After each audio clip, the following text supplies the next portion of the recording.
પોર ગામમાં 11 નંબર વોર્ડમાં પત્રકારોએ બેડું ઉપાડ્યું. ગરીબોને ન્યાય આપવા માટે પ્રતિનિધિ તરીકે ફોર્મ ભર્યા. 11 નંબરમાં જે પ્રજાના કામો કરવાના હોય કે કામો ના થયા ત્યારે પત્રકારોએ સભ્ય તરીકે અને સરપંચ તરીકે ફોર્મ ભરીને ગરીબોને ન્યાય મળે. પોરના અંદર જે પાછલા સમયે કામ નથી થયા તેના માટે પત્રકારોએ વડોદરા તાલુકામાં આવેલ પોર ગામમાં વડોદરા તાલુકાના પોર ગ્રામ પંચાયતમાં સરપંચના ઉમેદવાર તરીકે પત્રકાર સંજયભાઈ વસાવા દ્વારા ઉમેદવારી નોંધાવવા તાલુકા પંચાયત વડોદરા કચેરી ખાતે પત્રકાર હિતેશભાઈ પટેલ સુપોર્ટ જાહેર કરવામાં આવ્યો.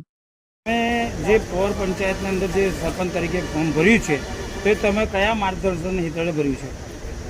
અમારે તો બસ પ્રજાનું ભલું જ કરવું છે અને જે ચોકડીપાર વિસ્તાર છે બસ અમારો મેન મુદ્દો એ જ છે, ચોકડીપાર વિસ્તારનો જ છે કે ગરીબોના જે પાવતી જે મળતી નથી પંચાયતમાંથી વેરા પાવતી બસ એ લોકોને આપી દે અને જે આવાસો 10-12 વર્ષથી આવાસો જે ગરીબો નથી મળી એ આવાસોનો જે પ્રશ્ન છે. જી, ચોક્કસથી તમારા જે વોર્ડ છે 11ની અંદર એની અંદર તમને હિતેશભાઈ દ્વારા સપોર્ટ કરવામાં આવે છે, શું કહેશો આ બાબત?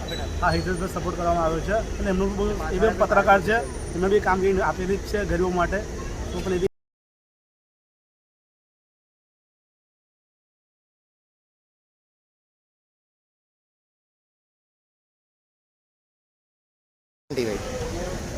પોર ગામના અંદર 11 નંબરના વોર્ડમાં આજે તમે બે પત્રકાર તરીકે જે ફોર્મ ભર્યું છે એક સરપંચ તરીકે કે સભ્ય તરીકે, એ તમારે કયું માર્ગદર્શન છે પોરની પ્રજા માટે?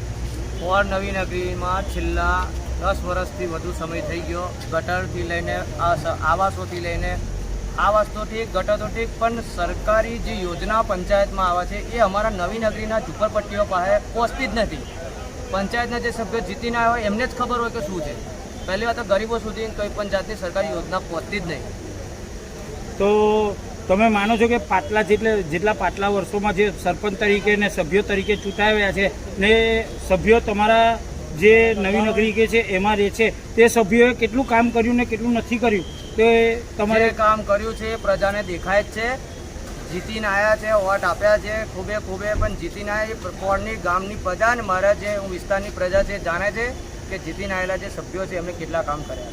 આમ ચર્ચા કે સમરસ થવાની સંભાવના છે, શું આ યોગ્ય હશે કે નહીં? જો ચૂંટણી સમરસ થાય, સરકારના પૈસા અમારા પંચાયતમાં આવે એમાં હું રાજી છું, પણ પહેલી વાત એક જ રહેશે કે પ્રજાના હિતમાં જે મારા પ્રશ્નો છે એ રહેશે અને અમારી માંગ પૂરી થશે તો સમરસમાં બેસીશું, બાકી ચૂંટણી કરી લેવાની. એટલે 5 વર્ષમાં સ્થાનિક કામો કેટલા થયા અને કેટલા નથી થયા એટલા તો આઈડિયા હશે? હા, એટલે આવાસોને ગટર નથી બની એ અમારો પ્રશ્ન છે અને જે ચોકડી પર વિસ્તાર છે એમના વેરા પાવતી થઈની છે, મીટર થઈના છે, વર્ષોથી વસવાટ કરે છે કે જાણનો હું તઈ મારો જન્મ નહોતો ત્યાં પહેલાંના તઈ રહે છે લોકો, તો એ રહેતા હોય તો તઈના રહેવાસી કેમ નહીં? એમના પહેલી વાત તો વેરા પાવતી પંચાયતને આપતા નથી. વેરા પાવતી મીટર છે, બધું જ છે. શું એમની સાથે અન્યાય થઈ રહ્યો છે એવું તમને લાગી રહ્યું છે? અન્યાય થયેલો છે એની લડત જ અમારા બે પત્રકારોના આજે